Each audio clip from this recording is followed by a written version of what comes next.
नमस्ते विद्यार्थी मित्रांनो, मी सहाय्यक प्राध्यापिका निलिमा केशवराव पवार, विभाग वाणिज्य.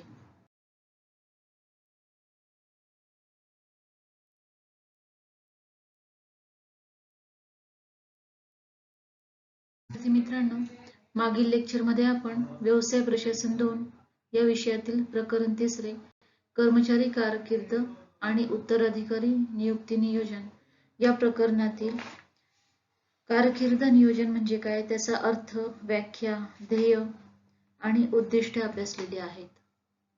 आज आपण कारकीर्द नियोजन प्रक्रिया अभ्यासणार आहोत. ही प्रक्रिया पुढील मुद्द्यांच्या आधारे आपण स्पष्ट करणार आहोत. पहिला मुद्दा आहे कर्मचारी नियोजन आणि भविष्यकालीन योजना. भविष्यामध्ये आवश्यक असणाऱ्या कर्मचाऱ्यांची गरज निश्चित करणे हे कारकीर्द नियोजन आणि विकासाचे एक महत्त्वाचे अंग आहे. कार्यकारी व्यवस्थापनाने केलेले दीर्घकालीन आणि अल्पकालीन नियोजन हे कर्मचारी नियोजन आणि त्यांच्या बाबतच्या भविष्यकालीन योजना यांच्याशी संबंधित असते. व्यवसाय संघटनेच्या अंतर्गत आणि बाह्य कर्मचारी सेवांच्या निश्चितीशी त्याचा संबंध असतो. कंपनीची दीर्घकालीन आणि अल्पकालीन ध्येये कर्मचारी नियोजन आणि त्यांची भविष्यकालीन धोरणे यावर निश्चित केले जात असते. पुढील मुद्दा आहे कारकीर्द मार्गदर्शन. कोणत्याही कारकीर्द नियोजन आणि विकास प्रयत्नामध्ये वैयक्तिक कर्मचारी मार्गदर्शन ही अत्यंत महत्त्वाची बाब असते. असे कारकीर्द मार्गदर्शन विभागीय पातळीवर असू शकेल किंवा कर्मचारी विभागाकडून ते संपूर्ण व्यवसाय संघटनेत राबवले जाऊ शकते. कारकीर्द विकासाची ही प्रक्रिया व्यवसाय संघटना व कर्मचारी या दोघांच्याही दृष्टिकोनातून गुंतागुंतीची असते. योग्य कारकीर्द मार्गदर्शनामध्ये व्यवसाय संघटना आणि व्यक्तिगत कर्मचारी यांच्या कृती आणि जबाबदारी यांचा समावेश असतो. कर्मचारी विकासाची नोंद ठेवण्याची जबाबदारी व्यवस्थापन किंवा कर्मचारी विभागाचा अंकेक्षक किंवा व्यवस्थापक याची असते. सर्वसाधारणपणे कर्मचाऱ्याच्या वैयक्तिक फाईलमध्ये त्याच्या निरंतर शिक्षणाबाबतचे तसेच कामावर असताना दिल्या जाणाऱ्या प्रशिक्षणाबाबतची माहिती असणे आवश्यक असते. मालक आणि कर्मचारी यांच्यामध्ये ठराविक कालावधीनंतर समोरासमोर भेट झाली पाहिजे. कर्मचाऱ्याची कार्यक्षमता विकास होण्याच्या दृष्टिकोनातून त्याच्यातील दोष तसेच त्याच्यातील गुण यांच्या मूल्यांकन माहितीवरून त्याला मार्गदर्शन केले जावे. मालक व कर्मचारी यांच्यामध्ये परस्पर सामंजस्याचे वातावरण असावे, जेणेकरून मार्गदर्शन उपक्रमांचा अधिकाधिक उपयोग होऊ शकतो. पुढील मुद्दा आहे निरंतर शिक्षणास प्रोत्साहन. कित्येक व्यवसाय संघटनांमध्ये आवश्यक असणारे कर्मचारी उपलब्ध करून घेण्यासाठी निरंतर शिक्षणास प्रोत्साहन देताना दिसून येते. तांत्रिक ज्ञानाचा अंतर्भाव असणाऱ्या क्षेत्रात, उदाहरणार्थ नर्सिंग किंवा अकाउंटिंग यांसारख्या क्षेत्रात निरंतर शिक्षणाची गरज असते, कारण या व्यवसायाचे स्वरूप नेहमीच बदलते असते. अद्ययावत ज्ञानाची माहिती असणे आवश्यक असते. प्रगत प्रशिक्षणाच्या दृष्टिकोनातून अनेक कंपन्या त्यांच्या कर्मचाऱ्यांना त्यांचे शिक्षण पुढे चालू ठेवण्यासाठी ट्युशनची मदत, सुट्टीच्या धोरणात उदारमतवादी भूमिका तसेच प्रगत प्रशिक्षणासाठी शैक्षणिक रजा मंजूर करून शिक्षणासाठी प्रोत्साहन देतात. पुढील मुद्दा आहे शिक्षण आणि कार्य आवर्तन. कर्मचाऱ्यांना त्यांचे काम करीत असताना व्यवसाय संघटनेतील इतर कामांची तसेच कर्तव्याची माहिती करून दिली जात असते. त्यामुळे आणीबाणीच्या काळात किंवा अडचणीच्या काळात व्यवसाय संघटनेला योग्य व लायक कर्मचारी उपलब्ध होऊ शकतात. अशा प्रकारचे प्रशिक्षण आणि आवर्तन त्या कर्मचाऱ्याच्या चालू कौशल्य आणि ज्ञान पातळीप्रमाणे असते. यालाच कार्यविस्तार असेही म्हटले जाते. मात्र कधी कधी नवीन पदावर काम करताना त्या कर्मचाऱ्याला आपली कार्यक्षमता अधिक प्रखर करावी लागते. चालू कारकीर्द विकासामध्ये कार्यविस्तार आणि कार्यसमृद्धी हे दोन महत्त्वाचे घटक असतात. कार्यसमृद्धीमुळे कर्मचाऱ्याला एखादा नमुना काम करण्याची संधी मिळत असते, जे काम इतर कर्मचाऱ्यांनी केलेले असते. त्यामध्ये अयशस्वी होण्याची जोखीम नसते. पुढील मुद्दा आहे कार्य पूर्वावलोकन. नवीन कर्मचारी अथवा बढती मिळालेल्या कर्मचाऱ्यांना अशा प्रकारचे खरेखुरे कार्य पूर्वावलोकन कारकीर्द विकास आणि नियोजन माध्यमातून पुरवले जाते. कारण अशा प्रकारचा उपक्रम काही ठराविक व्यवसाय संघटनांमधून पद्धतशीरपणे राबवला जातो. ज्या वेळी कर्मचाऱ्यांची पर्यवेक्षक किंवा व्यवस्थापक म्हणून पदोन्नती होते, त्यावेळी अशा प्रकारच्या पूर्वावलोकनाला अधिक महत्त्व प्राप्त होते. कित्येक कर्मचाऱ्यांना त्या कामाची जबाबदारी स्वीकारण्यापूर्वी अशा प्रशासकीय पदासाठी कोणत्या प्रकारच्या गुणांची आवश्यकता असते याची माहिती नसते. जर त्यांना त्याबाबतचे योग्य ज्ञान असते तर कदाचित त्यांनी ते पद स्वीकारण्याचा निर्णय घेतला नसता. पुढील मुद्दा आहे कारकीर्द नियोजन संरचना. काही व्यावसायिक व्यवस्थापकांच्या अनुभवांवरून आपण व्यक्तीच्या कारकिर्दीचे काही टप्पे निश्चित करू शकतो. त्यापैकी एक टप्पा आता आपण अभ्यासणार आहोत. पहिला टप्पा आहे शोध टप्पा. शोध टप्पा हा रोजगार मिळवण्यापूर्वीचा टप्पा असतो. आपल्यापैकी बऱ्याच जणांचा हा कालावधी साधारणपणे वयाच्या 20व्या वर्षी संपतो. या वयात शाळा कॉलेज संपून व्यक्ती नोकरीच्या शोधात असतात. बऱ्याच व्यक्ती आपल्या कारकिर्दीचे नियोजन प्रत्येक नोकरी सुरू करण्यापूर्वीच करतात. आयुष्याच्या सुरुवातीलाच आपण काही पर्याय निवडतो. याबाबत आपल्याला आपले आई वडील, शिक्षक, मित्र, नातेवाईक, शेजारी आणि टेलिव्हिजन किंवा सिनेमा यांचाही उपयोग होत असतो. शोध टप्पा हा असा टप्पा असतो ज्यामध्ये व्यक्ती स्वतःच्या कारकिर्दीबाबत काही अपेक्षा करीत असतो. त्यामुळे व्यवसाय संस्थेच्या दृष्टीने हा दृष्टिकोन अत्यंत महत्त्वाचा असतो. कारण व्यक्तीच्या या अपेक्षा पूर्ण झाल्या नाहीत तर व्यक्तीचा विरस होतो आणि त्याचा परिणाम त्याच्या कार्यक्षमतेवर होत असतो. पुढील टप्पा आहे स्थिरता टप्पा. साधारणपणे वयाच्या 25 ते 35 या दरम्यान व्यक्ती त्याच्या नोकरी व्यवसायात स्थिरावत असतो. या टप्प्यामध्ये सुरुवातीला अनिश्चितता आणि चिंता असते. व्यक्तीकडून चुका होतात आणि चुकांमधून व्यक्तीचा हळूहळू विकास होतो.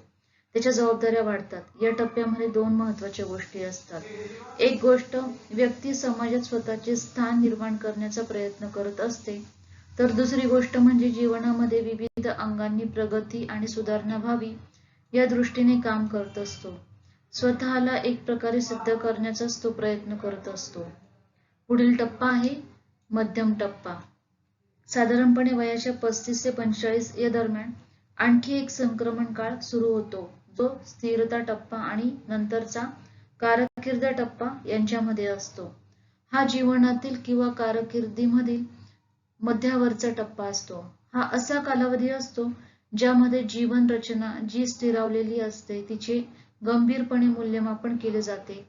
व्यक्तीने त्याच्या जीवनात, कुटुंबात आणि मुलांसाठी तसेच कारकिर्दीसाठी काय केले पाहिजे हे तपासून पाहिले जात असते. या टप्प्यामध्ये कामाच्या ठिकाणचे त्यांचे पद आणि प्रतिष्ठा निश्चित झालेली असते. व्यक्ती या टप्प्यावर प्रगतीपथावर असते आणि स्थिरावलेली असते किंवा ऱ्हास पर्वाकडे चाललेली असते. व्यक्तीने त्याच्या वर्तमान आणि भविष्यातील कारकिर्दीचे मूल्यमापन करून त्यांच्याशी जुळते घेतले पाहिजे. या टप्प्यात व्यक्ती मान्य करतो की त्याच्याकडे एक नवशिका म्हणून पाहिले जात नाही. या टप्प्यात चुकांचे गंभीर परिणाम भोगावे लागतात. हा टप्पा समस्या आणि तणावपूर्ण असतो. व्यक्तीला आपल्या वाढत्या वयाची जाणीव असते आणि तो जीवनातील नवीन ध्येयांच्या शोधात असतो. या टप्प्यातही व्यक्तीचा विकास होत असतो किंवा थंडावतो किंवा राखला जात असतो. ज्या व्यक्ती या संक्रमण काळात यशस्वी होतात त्यांच्यावर अधिक जबाबदाऱ्या देतात आणि त्यांची फळेही चांगली असतात. पुढचा टप्पा आहे नंतरचा टप्पा. वयाच्या 45 वर्षानंतर निवृत्तीपर्यंतचा काळ हा व्यक्तीच्या जीवनातील आणखी एक महत्त्वाचा टप्पा असतो. ज्या व्यक्तीचा विकास मध्यम टप्प्यापासूनही चालूच असतो त्याच्यासाठी हा टप्पा अत्यंत आनंददायी असतो. व्यक्ती या कालखंडात आरामशीर जीवन जगत असतो. त्याला समाजात एक प्रकारची प्रतिष्ठा प्राप्त झालेली असते. आपल्या अनुभवाच्या आणि ज्ञानाच्या जोरावर अनेक व्यवसाय संस्थेत स्वतःची अशी एक खास जागा निर्माण झालेली असते. साधारणपणे या वयात नोकरीत बदल होत नाहीत. व्यक्तीचे लक्ष निवृत्तीकडे असते आणि व्यक्ती काहीतरी वेगळे करण्याच्या संधी शोधत असते. पुढील टप्पा आहे शेवटचा टप्पा. व्यक्तीच्या कारकिर्दीतील हा शेवटचा टप्पा असतो. हा टप्पा बराचसा अवघड आणि वेदनादायी असतो किंवा तो असू शकतो. या टप्प्यात व्यक्तीला त्याच्या वलयातून बाहेर पडावे लागते. जे सुरुवातीच्या टप्प्यांमध्ये मोठ्या प्रमाणावर यशस्वी झालेले असतात त्यांच्यासाठी हा कालावधी कठीण असतो, परंतु मध्य प्रतीची कारकीर्द असणाऱ्या व्यक्तींसाठी हा कालावधी आनंददायी असू शकतो.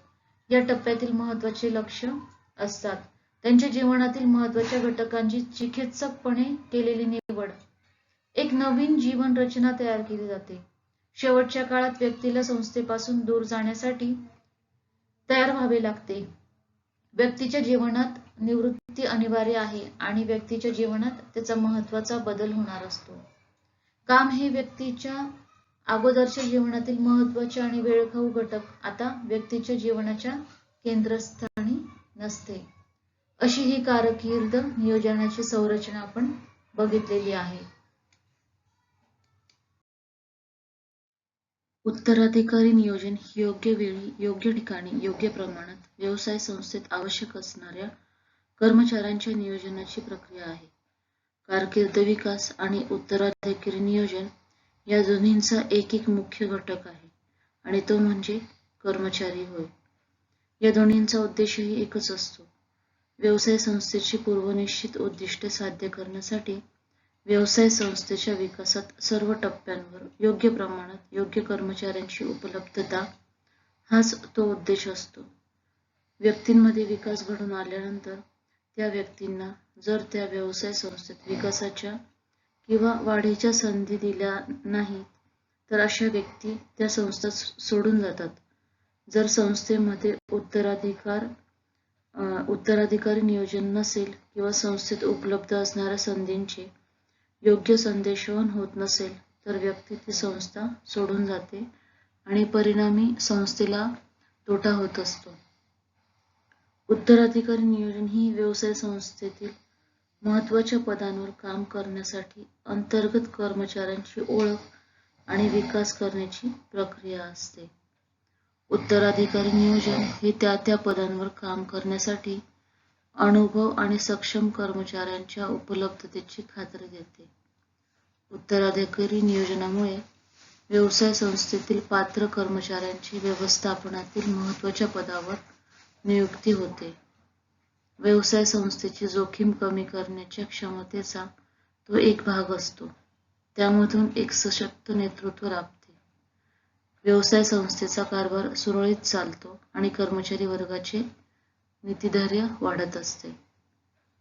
आता आपण उत्तराधिकारी नियोजनाच्या व्याख्या बघणार आहोत. पहिली व्याख्या आहे, उत्तराधिकारी नियोजन ही अशी एक प्रक्रिया आहे ज्यामार्फत व्यवसाय संस्था तिच्यातील महत्त्वाची पदे भरण्यासाठी कंपनीतीलच व्यक्तींची निवड करून त्यांचा विकास केला जातो. व्यवसाय संस्थेतून महत्त्वाची पदे भरता येतात याची खात्री उत्तराधिकारी नियोजनानेच होते. पुढील व्याख्या आहे, एखादी व्यवसाय संस्था खाते विभाग किंवा कार्यसमूह यांच्या प्रभावी कार्यक्षमतेची सातत्याने खात्री राहील या दृष्टीने व्यवसाय संस्थेत महत्त्वाच्या पदावरील व्यक्तींच्या विकास करण्याच्या दृष्टीने करण्यात येणारी तरतूद म्हणजे उत्तराधिकारी नियोजन. या व्याख्यांवरून आपण असे सांगू शकतो की व्यवसायातील महत्त्वाचे उच्च पद रिक्त झाल्यास ते कसे भरावयाचे याचा नियोजनबद्ध केला गेलेला विचार म्हणजेच उत्तराधिकारी नियोजन होय. उत्तराधिकारी नियोजनाची गरज आपण पुढील मुद्द्यांच्या आधारे सांगू शकतो.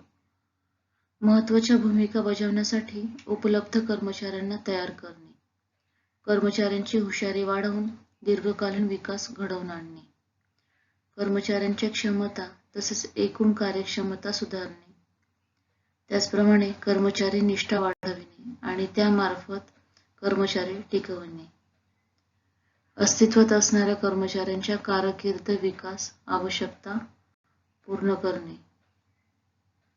तसेच कर्मचाऱ्यांना त्यांच्या पूर्ण कारकिर्दीत पाठिंबा देणे, बाहेरून कर्मचारी भरतीसाठी येणाऱ्या अडचणी दूर करणे, नेतृत्व विकासाला संधी देणे, तसेच ज्ञान शेअर करणे, कर्मचाऱ्यांवर योग्य देखरेख ठेवून त्यांची कार्यक्षमता पातळी वाढविणे, तसेच कौशल्यांचा विकास करणे. ही उत्तराधिकारी नियोजनाची गरज आपल्याला सांगता येईल. आता आपण उत्तराधिकारी नियोजनाचे महत्त्व अभ्यासणार आहोत. उत्तराधिकारी नियोजन हा प्रत्येक व्यवसायातील आवश्यक असा भाग आहे. सर्व व्यवस्थित चालले असताना नियोजन करणे सोपे असते. आता उत्तराधिकारी नियोजन करणे फायद्याचे आहे. उत्तराधिकारी नियोजनाचे महत्त्व आपण पुढील मुद्द्यांच्या आधारे स्पष्ट करू. पहिला मुद्दा आहे संकटसमयी फायदेशीर. कोणीही अचानक उद्भवणाऱ्या संकटासाठी नियोजन करू शकत नाही. कोणी कितीही चांगल्या प्रकारे व्यवसाय करून भविष्याचे अनुमान बांधू शकतात, मात्र अचानक अरिष्टासाठी नियोजन करणे खरोखरच कठीण असते. असे अरिष्ट हे एखादे आजारपण, नैसर्गिक अरिष्ट असेल किंवा एखाद्या विशिष्ट अधिकाऱ्याने अचानक निवृत्ती घेण्याचे ठरवले असेल. त्यामुळे उत्तराधिकारी नियोजनाची गरज भासते. अशा प्रकारे कोणी अचानक येणाऱ्या अरिष्टासाठी किंवा संकटासाठी पुरेपूर योजना आखू शकले नाही, तरी उत्तराधिकारी नियोजनामुळे अशा परिस्थितीवर मात करता येणे शक्य होत असते. पुढील महत्त्व आपण सांगू शकतो व्यवसायाला चालू फायदा. केवळ संकट आल्यावर अशा नियोजनाचा फायदा होतो असे नाही, तर चालू परिस्थितीत उत्तराधिकारी नियोजन अनेक प्रकारे व्यवसायाला फायदेशीर असते. गरज पडल्यावरच त्याचा उपयोग करून घेण्यापेक्षा चालू विकासासाठी ते महत्त्वपूर्ण ठरू शकते. यामधून सशक्त नेतृत्व विकास होऊ शकते. त्याचा उपयोग बाजारात दररोज बदलणाऱ्या परिस्थितीवर मात करून तग धरण्यासाठी होऊ शकत असतो.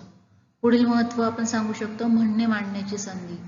जर एखादी व्यक्ती कौटुंबिक व्यवसाय चालवित असेल तर अशा वेळी उत्तराधिकारी नियोजन कुटुंबातील सदस्यांना त्यांच्या गरजा आणि म्हणणे मांडण्याची संधी उपलब्ध करून दिली जाते. त्यांना अशा प्रकारे आपले म्हणणे मांडण्याची संधी मिळाल्यामुळे एक प्रकारची जबाबदारीची भावना त्यांच्यात निर्माण होत असते. पुढील महत्त्व आहे उत्पन्न शाश्वती आणि खर्च सहाय्य. उत्तराधिकारी नियोजनामुळे उत्पन्न स्थिर ठेवणे शक्य होते. कोणीही फुकट काम करू शकत नाही. कोणतेही काम मोबदल्यासाठीच केले जात असते. उत्तराधिकारी नियोजनामुळे भविष्यातील उत्पन्नासाठी व्यवसाय संस्थेला कशाची गरज आहे हे समजते. त्याचप्रमाणे व्यवसाय संस्थेला कोणत्या प्रकारचे खर्च करावे लागतील याचे अनुमान करणेही शक्य होत असते. उत्तराधिकारी नियोजनाच्या महत्त्वात पुढील महत्त्व आपल्याला सांगता येईल की विभागीय संबंध दृढ होतात. उत्तराधिकारी नियोजनामुळे विभागीय संबंध सदृढ किंवा दृढीय होत असतात. ज्यावेळी विविध विभागांमध्ये किंवा खात्यांमध्ये नियमितपणे देवाणघेवाण होते आणि संबंध दृढ होतात, संस्कृती सदृढपणे निर्माण होत असते. उत्तराधिकारी नियोजन उपक्रम हे मानवी संसाधनाशी संबंधित असतात आणि मानवी संसाधन हे व्यक्ती संदर्भात असते. त्यामुळे कर्मचारी मूल्यमापन प्रक्रियेसारख्या घटकाचा समावेश होतो. त्यामुळे व्यवसाय संस्थेत पदे भरत असताना अंतर्गत उमेदवारांचा विचार करावायचा किंवा नाही हे ठरवता येत असते.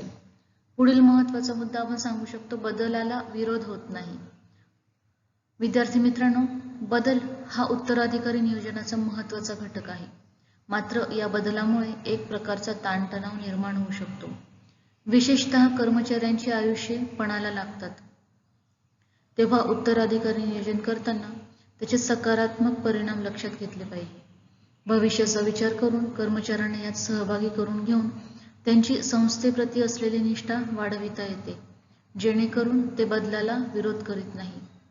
पुढील महत्त्व आपण सांगू शकतो वरिष्ठ कर्मचाऱ्यांची भरती. उत्तराधिकारी नियोजन ही अशी एक प्रक्रिया आहे ज्यामुळे कंपनीतील प्रत्येक महत्त्वाचे पद कंपनीतील अस्तित्वात असणाऱ्या कर्मचारी वर्गातूनच भरले जाते. अशा प्रकारे उत्तराधिकारी नियोजनामार्फत वरिष्ठ कर्मचाऱ्यांची भरती केली जाते. त्यांचे ज्ञान, कौशल्य आणि क्षमता यांचा विकास केला जातो आणि त्यांना अधिक आव्हानात्मक भूमिका बजावण्यासाठी तयार केले जात असते. पुढे आपण सांगू शकतो की कर्मचारी टिकविणे. उत्तराधिकारी नियोजनामुळे वरिष्ठ कर्मचारी टिकविले जातात. त्यांचा विकास घडत असल्याने ते व्यवसाय संस्था सोडून जाण्याचा विचार करत नाही. त्यामुळे व्यवसायातील कर्मचारी उलाढाल ही कमी होत असते. पुढील महत्त्व आपण सांगू शकतो की स्पर्धकांपेक्षा आघाडीवर. उत्तराधिकारी नियोजनामुळे कर्मचाऱ्यांचा सर्वांगीण विकास होतो. संस्थेतील काम करणाऱ्या व्यक्ती टिकून राहतात. संस्थेत भावी नेतृत्व घडविले जाते. यामार्फत अभिप्रेरित आणि सक्षम असा कर्मचारी समूह निर्माण होतो आणि त्या संस्थेला पुढे नेतात. अशा प्रकारे अशी व्यवसाय संस्था त्यांच्या प्रतिस्पर्ध्यांपेक्षा पुढे राहत असते. असे हे उत्तराधिकारी नियोजनाचे महत्त्व आपण विविध मुद्द्यांच्या आधारे अभ्यासले. विद्यार्थी मित्रांनो, पुढे आता आपण बघणार आहोत रोजगाराच्या संधींचे प्रकार. आधुनिक व्यवसायात खाजगी, सार्वजनिक आणि ना नफा तत्वावर चालणाऱ्या सामाजिक संस्था यामध्ये निर्माण होणाऱ्या रोजगाराच्या संधी या लोकांचे मन आकर्षून घेत असतात. या क्षेत्रामध्ये रोजगार उपलब्ध होण्यासाठी आजही त्या क्षेत्राप्रमाणे उपयुक्त कौशल्य गरजेची ठरत आहेत. संधी आणि दैनंदिन व्यावसायिक कामे यांचा विचार करत असताना एक गोष्ट लक्षात घ्यावयाची लागते की संघटनात्मक संस्कृती, कार्य, पर्यावरण आणि संघटनात्मक मूल्ये ही प्रत्येक क्षेत्रानुसार भिन्न स्वरूपाची असतात. खाजगी आणि सार्वजनिक क्षेत्रातील रोजगारविषयक संधी आपण पुढील प्रमाणे स्पष्ट करू शकतो. खाजगी क्षेत्रातील रोजगारविषयक संधींमध्ये आपण असे सांगू शकतो की खाजगी क्षेत्रातील संधी या प्रामुख्याने नफा आणि त्या क्षेत्रातील भागधारकांच्या लाभानुसार निर्धारित होत असतात. नफा आणि लाभ या दोन्ही गोष्टी खाजगी क्षेत्रातील व्यावसायिक हे महसुली महत्तम आणि व्यय नियंत्रण यातून साध्य करीत असतात. त्यांच्या व्यवसायांचा सर्वात महत्तम भर हा वस्तू आणि सेवा यांच्या विक्रीवर असतो. खाजगी क्षेत्रामध्ये ज्या काही रोजगारविषयक संधी उपलब्ध आहेत किंवा होऊ शकतात त्यांची माहिती आपण पुढील प्रमाणे सांगू शकतो. सर्वप्रथम उच्च व्यवस्थापकीय स्तर. कोणत्याही व्यवसायात उच्च व्यवस्थापकीय स्तर हा निर्णय प्रक्रियेत अंतिम आणि महत्त्वाची भूमिका बजावत असतो. व्यापारी क्षेत्रामध्ये प्रवेश व्हावा यासाठी खूप मोठ्या संघर्षाची आवश्यकता आणि प्रचंड कष्ट घेणे गरजेचे असते. जर व्यवस्थापकीय रोजगार क्षेत्रासाठी आवश्यक असणारे कौशल्य आणि पदवी ही जर असेल तर त्या क्षेत्रात विपुल प्रमाणातील रोजगार उपलब्ध असल्याचे आपल्याला आजही दिसून येते. पुढे आपण सांगू शकतो की वैद्यकीय व्यवसाय. नियमित तसेच त्याचप्रमाणे तात्काळ वैद्यकीय सेवा यांची सातत्याने मागणी होत असते. डॉक्टर स्वतःची खाजगी प्रॅक्टिस देखील करू शकतात किंवा एखाद्या प्रसिद्ध दवाखान्यामध्ये सुद्धा डॉक्टर्स हे सल्लागार किंवा मार्गदर्शनाचे कार्य करताना आज आपल्याला दिसत आहेत. त्याचप्रमाणे वैद्यकीय क्षेत्रातील डेंटिस्ट असतील, डायटिशियन असतील यांच्यासारखे जे तज्ज्ञ लोक आहेत हे आज देखील अशा स्वरूपाची वैयक्तिक प्रॅक्टिस किंवा सल्ला देण्याचे किंवा मार्गदर्शन करण्याचे काम करताना आपल्याला दिसतात. पुढे आपण सांगू शकतो माहिती तंत्रज्ञान क्षेत्रातील व्यावसायिक. माहिती तंत्रज्ञान उद्योग आणि त्यांचे अन्य सहकारी उद्योग यांना दिवसेंदिवस संपूर्ण जगभर वाढती मागणी असल्याचे दिसून येते. संगणक आणि त्यांच्याशी संबंधित जे उद्योग आहेत त्यांची व्याप्ती व विस्तार हा गेल्या काही वर्षात वाढत गेल्याचे दिसून येते. या क्षेत्रातही सातत्याने होणाऱ्या नवीन बदलांना सामावून घेण्यासाठी आवश्यक कौशल्ये धारण करणाऱ्या ज्या व्यक्ती आहेत त्यांची नव्याने सतत गरज लागत असते. पुढे आपण सांगू शकतो की सनदी लेखापाल आणि कॉर्पोरेट वित्तीय सल्लागार. प्रत्येक कंपनीसाठी आणि तिच्या व्यवसायासाठी लेखांकन पुस्तक तयार असणे किंवा ते तयार करणे हे पूर्वावश्यक असते. परिणामी प्रत्येक कंपनी ही सनदी लेखापाल व कॉर्पोरेट वित्तीय सल्लागार यांच्यावर लेखांकन व परीक्षण यासाठी अवलंबून राहत असते, कारण तेच व्यवसायाचे वार्षिक नियोजन वार्षिक वित्तीय नियोजन सुद्धा करत असतात आणि म्हणून कंपन्या वार्षिक वित्तीय नियोजनासाठी सुद्धा या सल्लागारांवर अवलंबून असतात. आपण सांगू शकतो की सॉफ्टवेअर प्रोग्राम. सातत्याने बदलत जाणाऱ्या सॉफ्टवेअरमुळे सॉफ्टवेअर प्रोग्रामशी संलग्न असणारी जी क्षेत्र आहेत त्या क्षेत्रांमध्ये होणारे जे बदल आहेत त्यामुळे सातत्याने कुशल मनुष्यबळाची आवश्यकता भासत असते. या प्रकारच्या व्यक्ती स्वतःचा व्यवसाय करू शकतात आणि कंपन्यांमध्ये रोजगार प्राप्ती करू शकत असतात. पुढे विधी व्यावसायिक. सुस्थापित वकील आणि विधिज्ञ हे त्यांच्या सेवांचे महत्त्व जाणून घेऊ शकतात. सर्वसाधारणपणे राज्यघटनेत नमूद केलेल्या तत्वांची नोंद करून त्यानुसार विविध केसेस चालवणे हे त्यांचे महत्त्वाचे कार्य असते. पुढे मनोरंजन उद्योग. विविध माध्यमे आणि मनोरंजन केंद्रे ही व्यक्तीला गुंतवणूक आणि मानसिक समाधान या दृष्टिकोनातून मोठ्या प्रमाणावर वित्तीय मदत उपलब्ध करून देतात. अभिनेता, अभिनेत्री, इव्हेंट मॅनेजर्स, वृत्त निवेदक, निर्माता अशा प्रकारचे विविध रोजगार या मनोरंजन उद्योगात उपलब्ध होतात. तसेच खाजगी क्षेत्रातील शेवटचं आपण सांगू शकतो की BPO आणि KPO. आज जवळजवळ प्रत्येक उद्योगात ग्राहक सेवा या मूलभूत गरजांमध्ये मानल्या जातात. त्यामुळे या ग्राहक सेवांची तरतूद करून देण्यासाठी बहुतेक उद्योग संस्था या त्यावर मोठ्या प्रमाणावर पैसा खर्च करत असतात. त्यासाठी जी विविध कॉल सेंटर्स उभारली जातात त्यामध्ये विविध ग्राहकांसाठी आवश्यक सेवा या प्रदान केल्या जात असतात. तर हे खाजगी क्षेत्रातील रोजगारविषयक संधी आपण सांगू शकतो. आता आपण रोजगाराच्या संधींच्या प्रकारातील सार्वजनिक क्षेत्रातील रोजगारविषयक संधी बघणार आहोत. सार्वजनिक क्षेत्र हे देशाच्या अर्थव्यवस्थेचा एक अविभाज्य व महत्त्वपूर्ण भाग मानला जातो. याचे नियंत्रण हे कोणत्याही विशिष्ट व्यक्तीकडून किंवा स्वयंसेवी किंवा खाजगी कंपनीकडून केले जात नाही. यामध्ये प्रत्यक्ष स्वरूपात राष्ट्रीय आणि स्थानिक शासनाचे नियंत्रण असते. सार्वजनिक क्षेत्रामध्ये प्रामुख्याने आरोग्य सेवा, स्थानिक प्राधिकरणे व नागरी सेवा यांचा समावेश होत असतो. प्रत्येक रोजगार शोधणारे किंवा रोजगार करू इच्छिणाऱ्या व्यक्तीकरिता सार्वजनिक क्षेत्रातील रोजगार ही प्राथमिक पसंती असते. तर भारतीय सार्वजनिक क्षेत्रात निर्माण होणाऱ्या रोजगारविषयक संधी आपण सांगू शकतो. त्यामध्ये भारतीय प्रशासकीय सेवा. देशभरातील ज्या विविध नागरी सेवा आहेत त्यापैकी सर्वोच्च समजली जाणारी जी सेवा आहे ती भारतीय प्रशासकीय सेवा म्हणून ओळखली जात असते.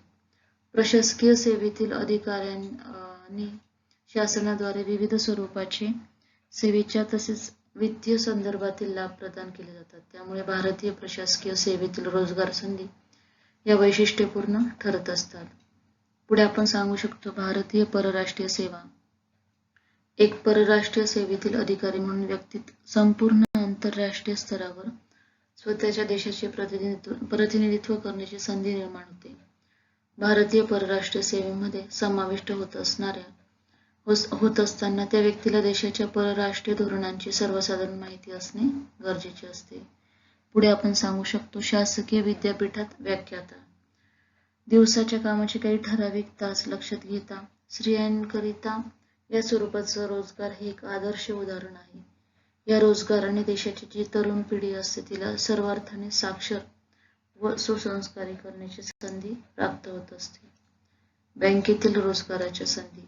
भारतातील बँक व्यवसायाचा वाढता व्याप लक्षात घेता बँकेतील रोजगाराच्या संधी या सुद्धा वाढत असल्याचे आपल्याला दिसून येत असते. तर अशा प्रकारे सार्वजनिक क्षेत्रातील रोजगारविषयक संधी आपण आता बघितलेल्या आहेत. तर अशा प्रकारे आज आपण कारकीर्द नियोजन म्हणजे काय, त्याचा अर्थ, व्याख्या, ध्येय, त्याचप्रमाणे कारकीर्द नियोजनाची उद्दिष्टे, कारकीर्द नियोजन प्रक्रिया, त्याचप्रमाणे कारकीर्द नियोजन संरचना, त्यातील विविध टप्पे, त्याचप्रमाणे उत्तराधिकारी नियोजन म्हणजे काय, त्याचे महत्त्व, उत्तराधिकारी नियोजनाची गरज, तसेच रोजगाराच्या संधींचे विविध प्रकार, ज्यामध्ये खाजगी क्षेत्रातील रोजगारविषयक संधी व सार्वजनिक क्षेत्रातील रोजगारविषयक संधी आपण अभ्यासलेल्या आहेत. धन्यवाद.